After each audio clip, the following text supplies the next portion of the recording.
आप सभी लोग जानते हैं कि 17 अक्टूबर 2025 यानी शुक्रवार को पड़ रही है रमा एकादशी। कार्तिक महीने के शुक्ल पक्ष में आने वाली एकादशी का नाम है रमा एकादशी। इस बार रमा एकादशी के दिन अगर कभी भी मौका लग जाए तो आप लोगों को पीपल के पत्ते पर राम लिखकर बहुत छोटा सा उपाय करना है। इन दोनों का संयोग बहुत ही कम आता है। इस दिन आपको एक पीपल के पत्ते पर राम वाला उपाय तो आपको अवश्य ही करना चाहिए, क्योंकि ऐसा दिन पूरे साल में सिर्फ एक ही बार आता है। और दोस्तों, आप सभी लोग जानते हो कि शुक्रवार का अगर सबसे बड़ा कोई उपाय है तो वह पीपल के पत्ते पर राम वाला उपाय। तो दोस्तों, शुक्रवार रमा एकादशी के दिन आप लोगों को इस पीपल के पत्ते पर राम लिखकर बहुत छोटा सा उपाय करना है। बहुत सारे लोग होंगे जिन लोगों ने इस उपाय को ना किया हो, मतलब पूरा साल निकल गया, उन्होंने किसी भी दिन इस पीपल के पत्ते पर राम वाला उपाय को ना किया हो। पर दोस्तों, आपके पार के लिए हमारी एक पहला मौका बचा हुआ है, जो कि 17 अक्टूबर 2025 शुक्रवार के दिन है। इस दिन आप लोगों को इस वाले उपाय को जरूर कर लेना है।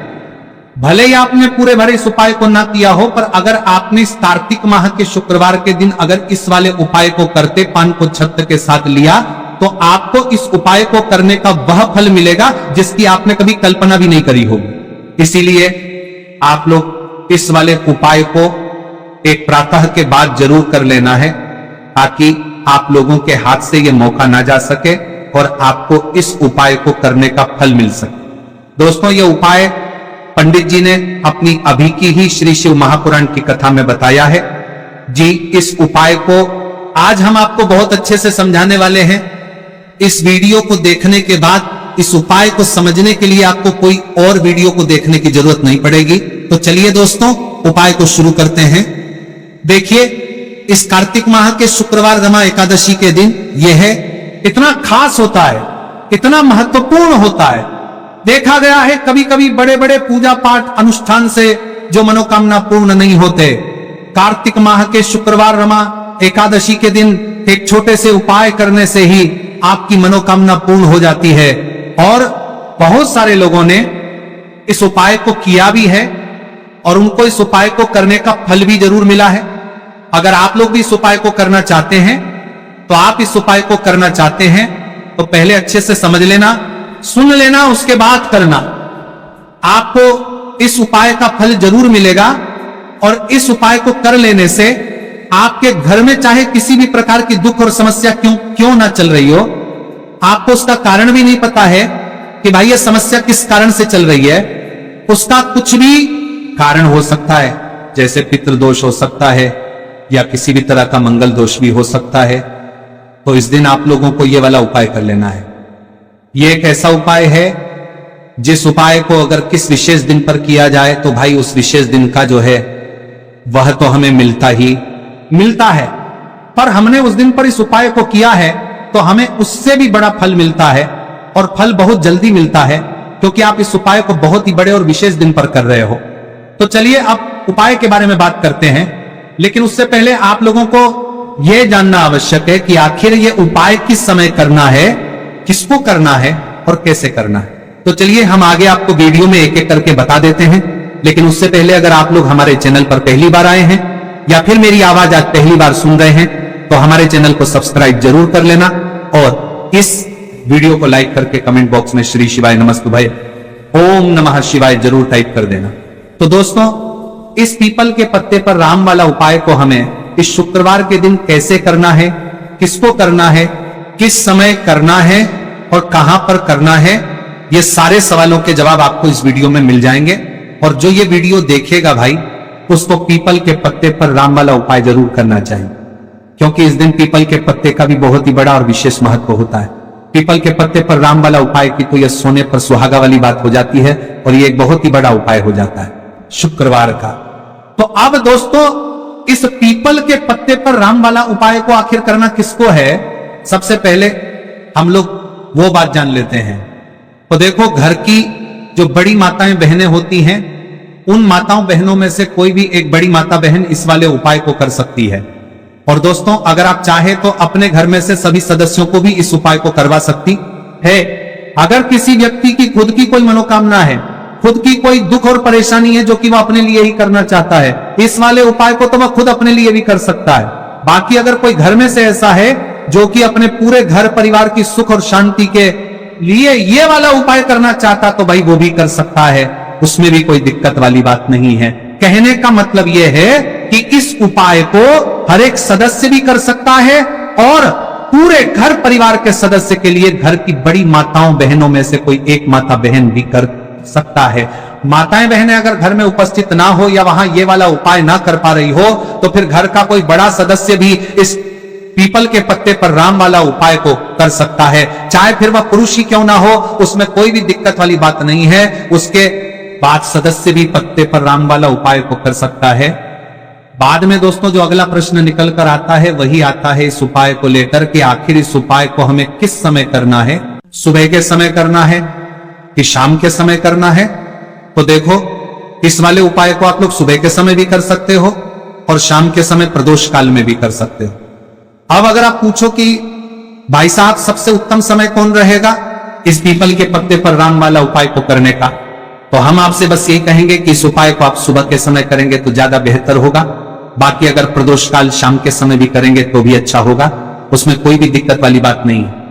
तो अब दोस्तों जो अगली सबसे बड़ी और महत्वपूर्ण बात आती है वह ये आती है कि सुबह अगर हम उपाय को करेंगे तो हमें कितने बजे से लेकर कितने बजे तक के बीच में करना है, और शाम के समय प्रदोष काल में करेंगे तो हमें कितने बजे से लेकर कितने बजे के बीच में करना है। तो देखो, सुबह जितनी जल्दी हो सके आप उपाय को करने की कोशिश करना।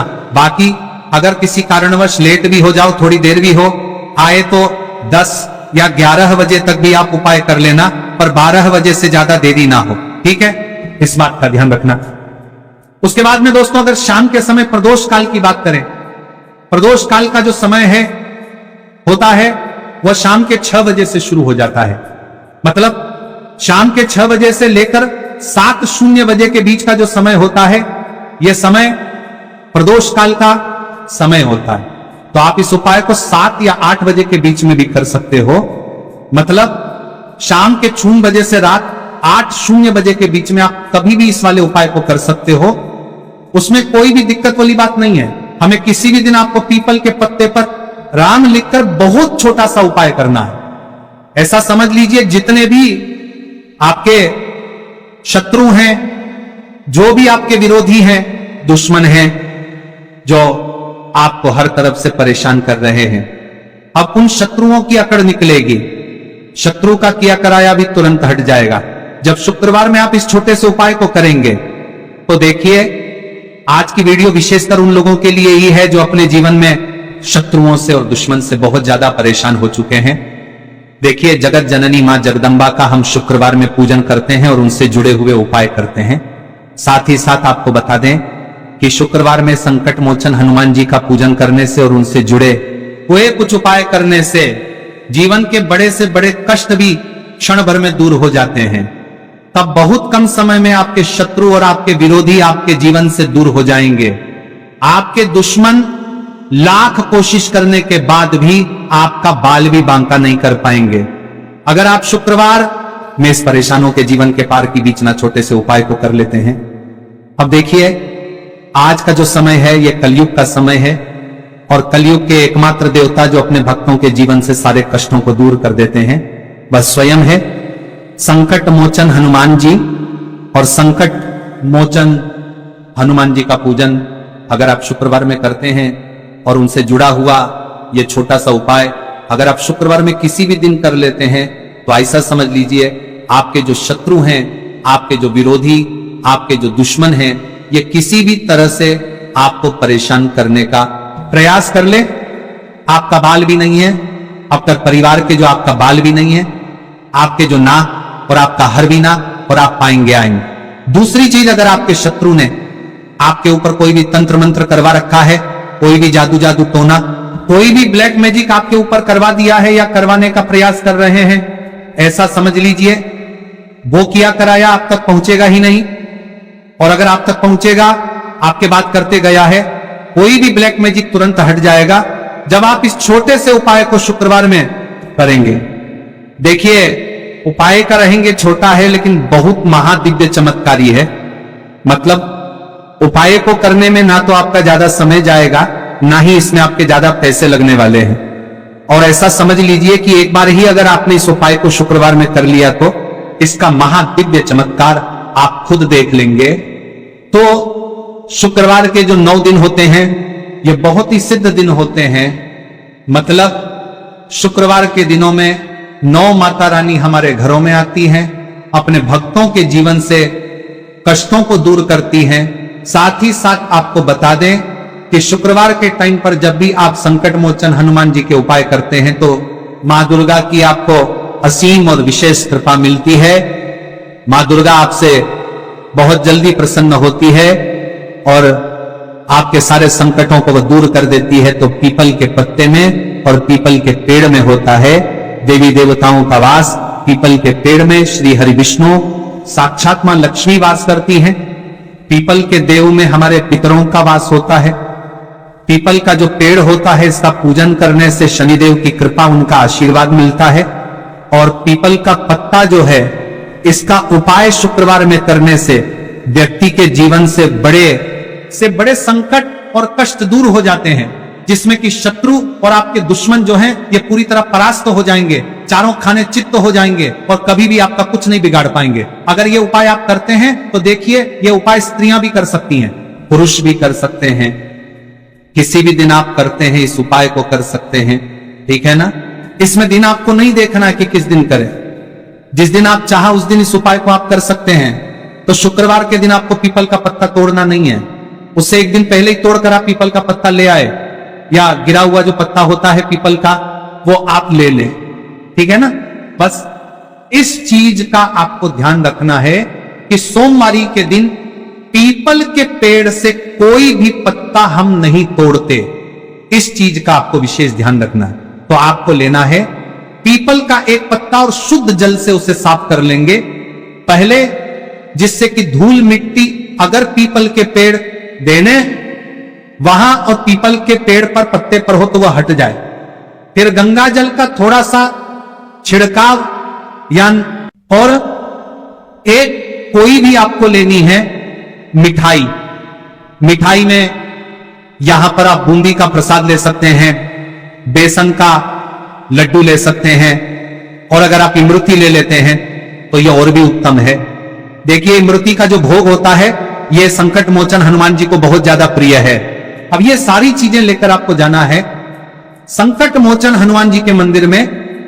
तो देखिए सबसे पहले आपको संकट मोचन हनुमान जी के सामने यह दीप प्रज्वलित करना है जो आप लेकर के गए।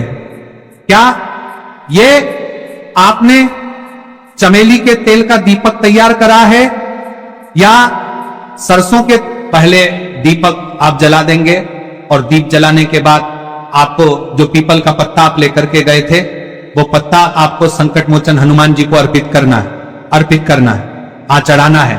और जो भी भोग में आप लेकर के गए हैं, चाहे आपने बेसन के लड्डू लिए, बूंदी का प्रसाद लिया या फिर इमरती, जो भी कुछ आपने लिया है उसका भोग लगाना है और संकट मोचन हनुमान जी से आपको प्रार्थना करनी है कि हे जगत का कल्याण करने वाले संकट मोचन हनुमान जी, संकटों को हरने वाले, मेरे जीवन से शत्रु और दुश्मनों को भी दूर कर दीजिए।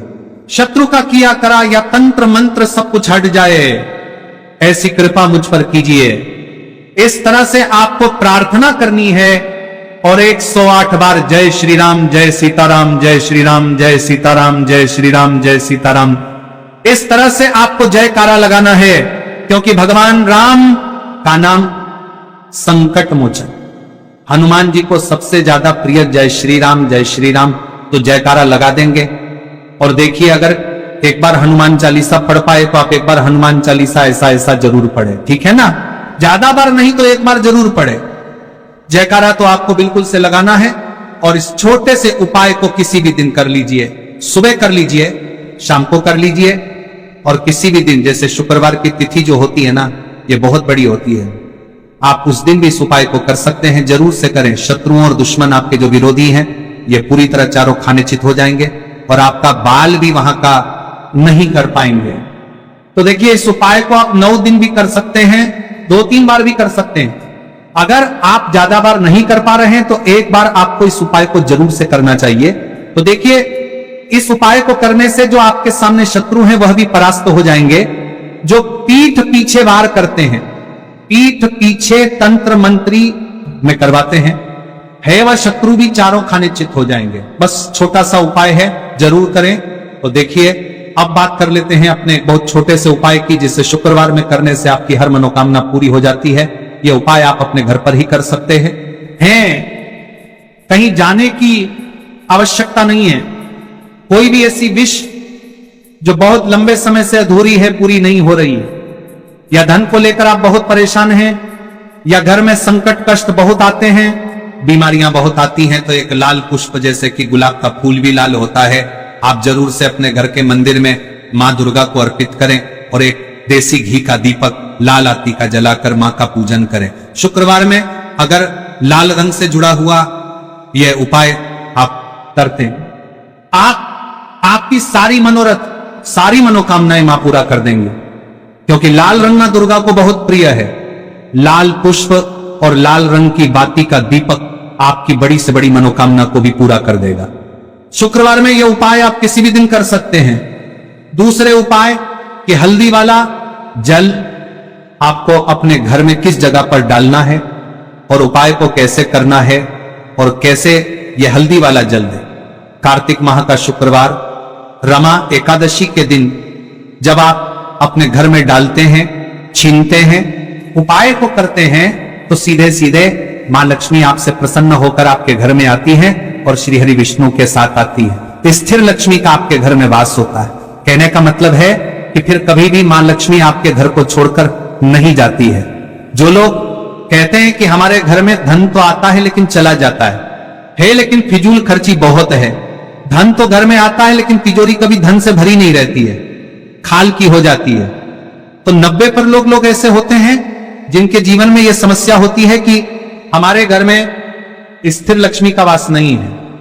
देखिए, हम सभी चाहते हैं ना, और हां, लक्ष्मी और श्री हरि विष्णु हमेशा हमारे घर में रहे, उनका आशीर्वाद बना रहे, हम हमारे जीवन के जितने भी दुख हैं उनका सामना जो है बहुत आसानी से कर सके। देखिए, जब व्यक्ति के पास पैसा नहीं होता है ना, तो वह बहुत सारे कष्ट दुख उसके जीवन में जब आते हैं उनका सामना भी नहीं कर पाता है, और जब उसका आर्थिक पक्ष मजबूत होता है तो बहुत सारी समस्याएं उसे अपने जीवन में जो आती है वह छोटी लगती है। लेकिन अगर पैसा भी पास नहीं है तो छोटी छोटी प्रॉब्लम्स और छोटी छोटी चीजें जो पहुंच सकता है, कुछ सारी कर पा सकता है, हमारे जीवन में आती हैं, वो भी बहुत बड़ी लगने लगती है। तो आपको करना क्या है? तो इससे श्री हरि विष्णु मां लक्ष्मी के साथ आपके घर में आते हैं और स्थिर रूप से आते हैं। ये मतलब कभी भी आपके घर को वो छोड़कर नहीं जाते। तो देखिए, हल्दी जो है ये जुड़ी है श्री हरि विष्णु से, आपकी कुंडली में गुरु को मजबूत करती है, आपके जीवन में सुख और सौभाग्य को खींच कर लाती है, धन को खींच कर लाती है, मां लक्ष्मी को प्रसन्न करती है।